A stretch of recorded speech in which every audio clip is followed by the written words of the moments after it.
ایک سہیلی نے دوسری سہیلی سے پوچھا کہ ماشاءاللہ تمہارے ہاں تو بیٹا پیدا ہوا ہے، تو بتاؤ تمہارے شوہر نے اس خوشی میں تمہیں کیا تحفہ دیا ہے؟ سہیلی نے کہا کہ کچھ بھی نہیں۔ اس نے سوال کرتے ہوئے پوچھا کہ کیا یہ اچھی بات ہے؟ کیا اس کی نظر میں تمہاری کوئی قیمت نہیں ہے؟ لفظوں کا یہ زہریلا بم گرا کر وہ سہیلی دوسری سہیلی کو اپنی فکر میں مبتلا چھوڑ کر چلتی بنی۔ تھوڑی دیر بعد ظہر کے وقت اس کا شوہر گھر آیا اور بیوی کا منہ لٹکا ہوا پایا۔ پھر دونوں کا جھگڑا ہوا، ایک دوسرے کو لعنت بھیجی، مار پیٹ ہوئی، شوہر نے اسے طلاق دے دی۔ جانتے ہیں پرابلم کی شروعات کہاں سے ہوئی؟ اس فضول جملے سے جو اس کی عیادت کرنے آئی سہیلی نے کہا تھا۔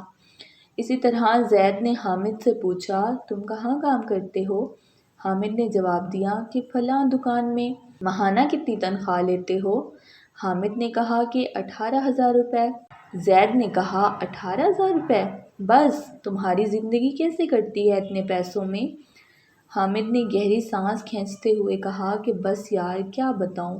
میٹنگ ختم ہوئی۔ کچھ دنوں کے بعد حامد اب اپنے کام سے بیزار ہو گیا اور تنخواہ بڑھانے کی ڈیمانڈ کر دی، جسے مالک نے رد کر دیا۔ نوجوان نے جاب چھوڑ دی اور بے روزگار ہو گیا۔ پہلے اس کے پاس کام تھا، اب کام بھی نہیں رہا۔ ایک صاحب نے ایک شخص سے کہا جو اپنے بیٹے سے الگ رہتا تھا کہ تمہارا بیٹا تم سے بہت کم ملنے آتا ہے، کیا اسے تم سے محبت نہیں ہے؟ باپ نے کہا کہ بیٹا مصروف رہتا ہے، اس کے کام کا شیڈول سخت ہے، اس کی بیوی بچے ہیں، اسے بہت کم وقت ملتا ہے۔ پہلا آدمی بولا، واہ یہ کیا بات ہوئی، تم نے اسے پالا پوسا، اس کی ہر خواہش پوری کی، اب خود کو خواہ مخواہ سمجھاتے ہو کہ اس کو مصروفیت کی وجہ ملنے کا وقت نہیں ملتا۔ یہ تو نہ ملنے کا بہانہ ہے۔ اس گفتگو کے بعد باپ کے دل میں بیٹے کے لیے خلش سی پیدا ہو گئی۔ بیٹا جب بھی ملنے آتا وہ یہی سوچتا رہتا کہ اس کے پاس سب کے لیے وقت ہے سوائے میرے۔ یاد رکھیے زبان سے نکلے الفاظ دوسرے پر بڑا گہرا اثر ڈالتے ہیں۔ بے شک کچھ لوگوں کی زبانوں سے شیطان بول جاتا ہے۔ ہماری روزمرہ کی زندگی میں کچھ سوالات ہمیں بہت معصوم لگتے ہیں، جیسے کہ تم نے یہ کیوں نہیں خریدا؟ تمہارے پاس یہ کیوں نہیں ہے؟ تم اس شخص کے ساتھ پوری زندگی کیسے چل سکتی ہو؟ تم اسے کیسے مان سکتے ہو؟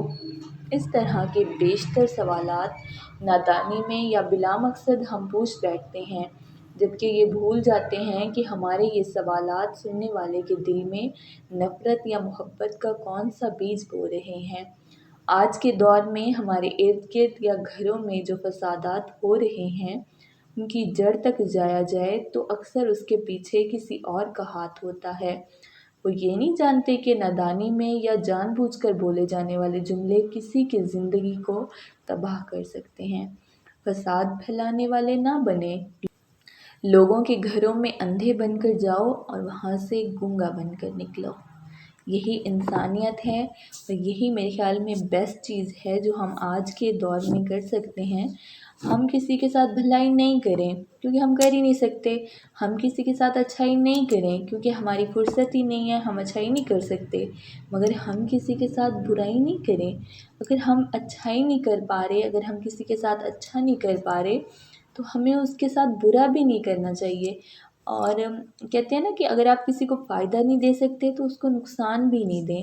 ہاں ٹھیک ہے آپ اس کے لیے کچھ نہیں کر سکتے، یا آپ میں اتنی کیپیسٹی نہیں ہے، یا اللہ تعالیٰ نے آپ کو اتنی فرصت نہیں دی کہ آپ کسی کے کام آ سکیں، کسی کے ساتھ بھلائی کر سکیں یا کسی کو فائدہ پہنچا سکیں۔ ہاں آپ یہ تو کر سکتے ہیں نا کہ آپ کسی کو نقصان نہیں پہنچائیں۔ اگر آپ کسی کو فائدہ نہیں پہنچا رہے تو نقصان بھی نہیں پہنچائیں۔ اگر آپ کسی کے ساتھ نیکی نہیں کر رہے تو آپ کسی کے ساتھ بدی بھی نہیں کریں۔ اگر آپ کسی کو صحیح رستہ نہیں بتا سکتے تو اس کو غلط رستہ بھی نہیں بتائیں۔ اگر آپ کسی کو اچھا مشورہ نہیں دے سکتے تو آپ اس کو برا مشورہ بھی نہیں دیں۔ یہی انسانیت ہے اور یہی بیسٹ چیز ہے جو ہم آج کے دور میں کر سکتے ہیں۔ تو یہ چھوٹی سی بات تھی تو سوچا آپ لوگوں کو بتا دوں، ہو سکتا ہے اس کا اثر آپ پہ ہو جائے۔ یا بیسک چیز ہے، اگر آپ اس کو ذہن میں رکھیں تو میرے خیال میں بہت ساری زندگیاں بچ سکتی ہیں، اور شاید ہمیں خود بھی احساس نہیں ہوتا کہ بعض دفعہ ہم کوئی اس طرح کا سوال کر جاتے ہیں جس کا اثر سامنے والے پہ بہت دیر تک رہتا ہے، اور ہمیں خود بھی نہیں پتہ ہوتا کہ ہم اس طرح کا سوال کر رہے ہیں یا ہم اس طرح کی چیز پوچھ رہے ہیں۔ تو امید کرتی ہوں آپ کو یہ بات سمجھ آ گئی ہوگی کہ اس طرح کی چیزوں سے آپ کو بچنا ہے، اور جہاں تک ہو سکے آپ کو بھلائی کرنی ہے، اور اگر آپ بھلائی نہیں کر سکتے تو پلیز کسی کے ساتھ آپ برائی بھی نہیں کریں۔ تو امید کرتی ہوں آپ کو یہ بات پسند آئی ہوگی، اگر ایسا ہی ہو تو آپ نے میرے چینل کو لازمی طور پہ سبسکرائب کر لینا ہے تاکہ آئندہ آنے والی جو ویڈیو ہے آپ تک سب سے پہلے پہنچے۔